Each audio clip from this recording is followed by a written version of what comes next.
नमस्कार। समाचार एकांश के विशेष कार्यक्रम न्यूज़ विद चिल्ड्रन में आप सभी का स्वागत है। मैं हूं आपके साथ ओजस्वी शर्मा। यह कार्यक्रम खास तौर से बच्चों द्वारा बच्चों के लिए बनाया गया है। इस कार्यक्रम में हम आपको देश और दुनिया की खबरों से अवगत कराएंगे। तो न्यूज़ विद चिल्ड्रन में सबसे पहले बात करते हैं इस हफ्ते की सुर्खियों की। देश के लिए प्राण न्यौछावर करने वाले वीरों के सम्मान में राष्ट्रव्यापी मेरी माटी मेरा देश अभियान की हुई शुरुआत। मुख्यमंत्री योगी आदित्यनाथ ने लखनऊ से वाराणसी के बीच पहली उड़ान सेवा का किया शुभारंभ। चंद्रयान 3 ने भेजी चांद की पहली तस्वीर, सतह पर दिखे गड्ढे। चांद पर सफल लैंडिंग के बाद भारत लिखेगा नया इतिहास। आईसीसी ने मेंस वनडे वर्ल्ड कप 2023 का नया शेड्यूल किया घोषित। भारत पाकिस्तान मैच समेत 9 मैचों में हुए बदलाव।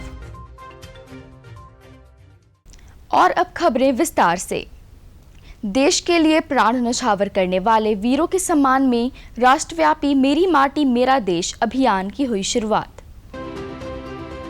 देश के लिए प्राण न्यौछावर करने वाले वीरों के सम्मान में राष्ट्रव्यापी मेरी माटी मेरा देश अभियान की शुरुआत की गई। यह अभियान 30 अगस्त तक चलेगा।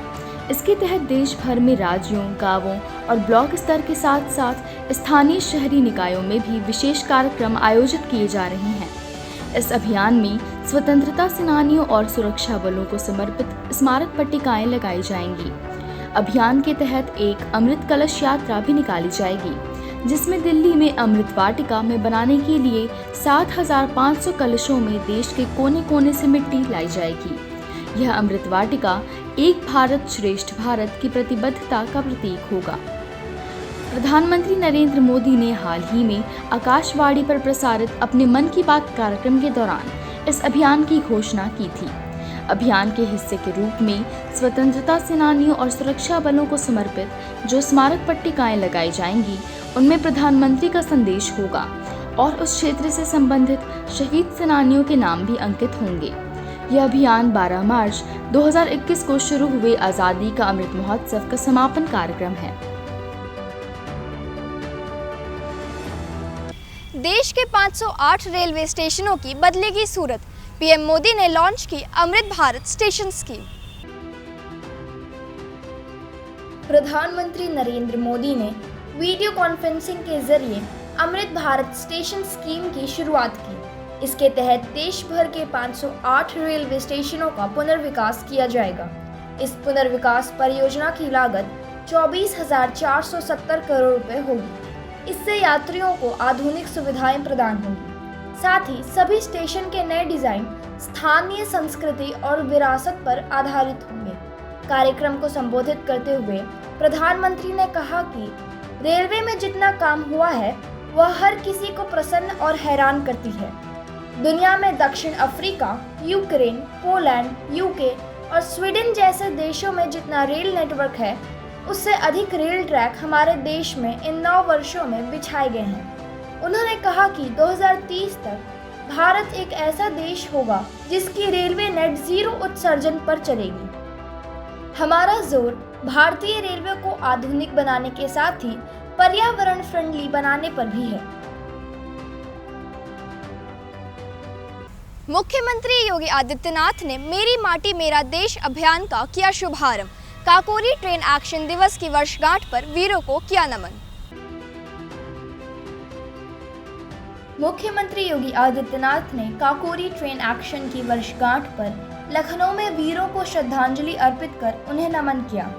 साथ ही इस अवसर पर उन्होंने प्रदेशव्यापी मेरी माटी मेरा देश अभियान का भी शुभारंभ किया और प्रदेशवासियों से अपने माटी का वंदन एवं वीरों को नमन कर सेल्फी लेने का आह्वान किया। सीएम ने काकोरी ट्रेन एक्शन की वर्षगांठ पर पौधरोपण के साथ क्रांतिकारियों की गौरव गाथा को प्रकट करते हुए शिलापट का उद्घाटन किया। कार्यक्रम को संबोधित करते हुए सीएम ने कहा कि काकोरी ट्रेन एक्शन में शहीदों ने करीब 4,000 रुपए लूटे थे। उन शहीदों की गिरफ्तारी के लिए ब्रिटिश सरकार ने 10 लाख रुपए खर्च किए थे। अगर लड़ने का जज्बा हो तो बड़ी से बड़ी ताकत को हिलाया जा सकता है। आज भारत शक्तिशाली देशों के समूह G20 की अध्यक्षता कर रहा है। आज भारत आत्मनिर्भर है। साथ ही उन्होंने प्रदेशवासियों से हर घर तिरंगा अभियान के संकल्प से भी जुड़ने की बात कही। मुख्यमंत्री योगी आदित्यनाथ ने लखनऊ से वाराणसी के बीच पहली उड़ान सेवा का किया शुभारंभ। मुख्यमंत्री योगी आदित्यनाथ ने लखनऊ से वाराणसी के लिए पहली उड़ान सेवा का उद्घाटन किया। इंडिगो एयरलाइंस की ओर से शुरू की गई इस सेवा से मात्र 55 मिनट में वाराणसी और लखनऊ के बीच के सफर को पूरा किया जा सकेगा। चौधरी चरण सिंह अंतर्राष्ट्रीय हवाई अड्डा पर आयोजित कार्यक्रम को संबोधित करते हुए मुख्यमंत्री ने कहा कि प्रदेश की राजधानी को देश की आध्यात्मिक राजधानी से जोड़ने का प्रयास सराहनीय है, क्योंकि इसकी बहुत आवश्यकता थी। ये सेवा प्रधानमंत्री की उड़ान योजना के उस संकल्प को पूरा करेगी जिसमें उन्होंने कहा था कि हवाई चप्पल पहनने वाला आम आदमी भी हवाई यात्रा करेंगे। उड़ान सेवा को फिलहाल हफ्ते में 3 दिन मंगलवार, गुरुवार और शनिवार के लिए शुरू किया गया है। आइए आपको बताते हैं विज्ञान जगत में क्या कुछ रहा खास। चंद्रयान 3 ने भेजी चांद की पहली तस्वीर, सतह पर दिखे गड्ढे। चांद पर सफल लैंडिंग के बाद भारत लिखेगा नया इतिहास।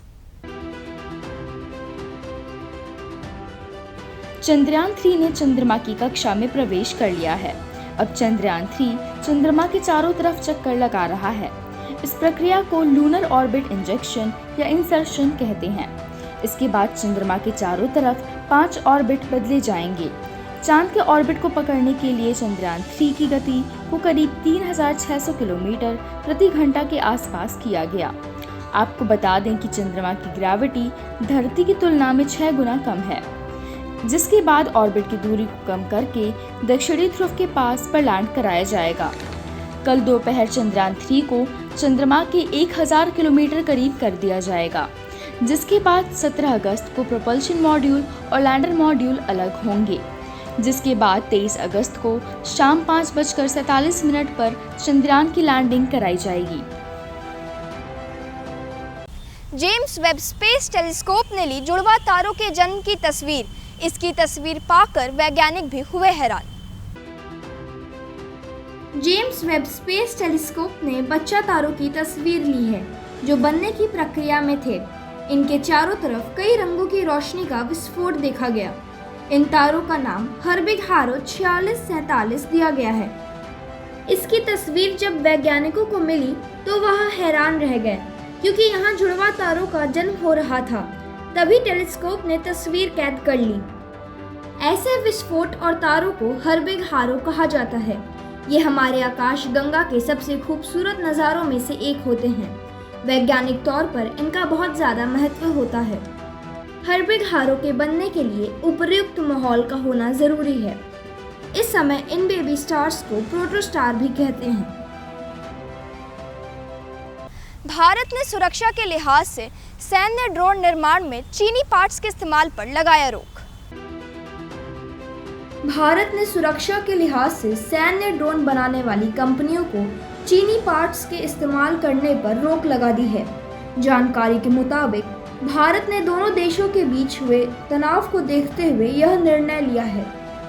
सेना के अधिकारियों ने चीनी पार्ट्स में खुफिया कैमरा, रेडियो ट्रांसमिशन और ऑपरेटिंग सिस्टम के जरिए जानकारी जुटाने की चिंता जताई है, जिसके बाद यह फैसला लिया गया है। भारत सरकार रक्षा के क्षेत्र में सैन्य आधुनिकीकरण कर रही है, जिसमें मानव रहित क्वाड्रोकॉप्टर समेत कई प्रकार के ड्रोन के अधिक उपयोग की परिकल्पना की गई है, जिसके लिए यह निर्णय आवश्यक है। अब खबरें खेल जगत से। आईसीसी ने मेंस वनडे वर्ल्ड कप 2023 का नया शेड्यूल किया घोषित। भारत पाकिस्तान मैच समेत 9 मैचों में हुए बदलाव। भारत की मेजबानी में 5 अक्टूबर को मेंस वनडे वर्ल्ड कप 2023 का आगाज होगा। आईसीसी ने वर्ल्ड कप का नया शेड्यूल जारी कर दिया है। नए शेड्यूल में भारत पाकिस्तान मैच समेत 9 मुकाबलों में बदलाव हुए हैं। भारत और पाकिस्तान का मैच अब 15 की जगह 14 अक्टूबर को अहमदाबाद के नरेंद्र मोदी स्टेडियम में ही खेला जाएगा। वर्ल्ड कप का आयोजन 5 अक्टूबर से 19 नवंबर के बीच होगा। क्रिकेट इतिहास में पहली बार ऐसा हो रहा है जब पूरा वर्ल्ड कप ही भारत में खेला जाएगा।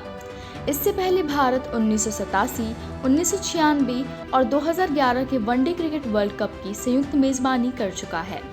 वर्ल्ड कप का आगाज 5 अक्टूबर को अहमदाबाद में डिफेंडिंग चैंपियन इंग्लैंड और पिछले बार के रनर अप न्यूजीलैंड के बीच मुकाबले से होगा।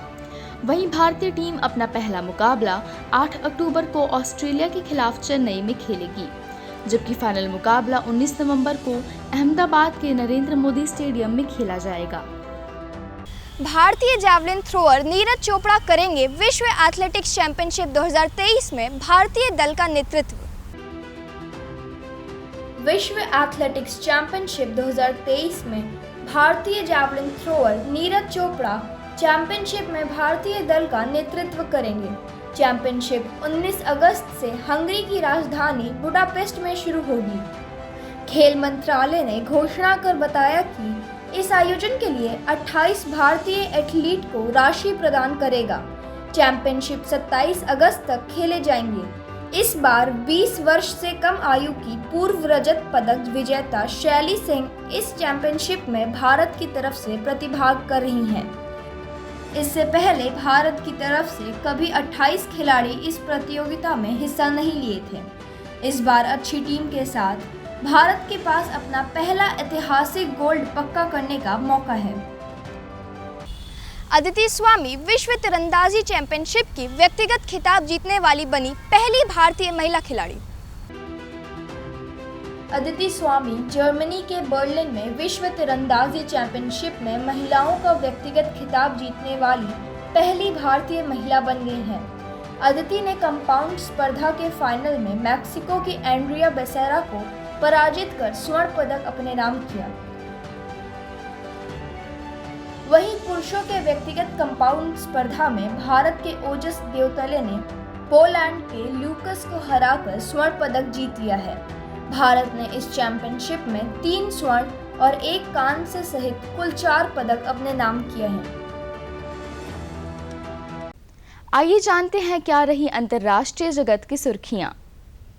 स्वतंत्रता दिवस समारोह में शामिल होगा अमेरिकी सांसदों का एक प्रतिनिधिमंडल। देश के विभिन्न क्षेत्रों के दिग्गजों से करेंगे मुलाकात। अमेरिकी सांसदों का एक प्रतिनिधिमंडल स्वतंत्रता दिवस समारोह में शामिल होने के लिए भारत आने की योजना बना रहा है। ये सांसद 15 अगस्त को लाल किले से प्रधानमंत्री नरेंद्र मोदी के संबोधन अवसर पर उपस्थित रहेंगे। इस प्रतिनिधिमंडल में भारतीय मूल के अमेरिकी सांसद रो खन्ना और सांसद माइकल वॉल्श शामिल हैं। अमेरिका का यह द्विदलीय प्रतिनिधिमंडल भारत में व्यापार, प्रौद्योगिकी, सरकारी और बॉलीवुड सहित विभिन्न क्षेत्रों के लोगों से मिलेगा।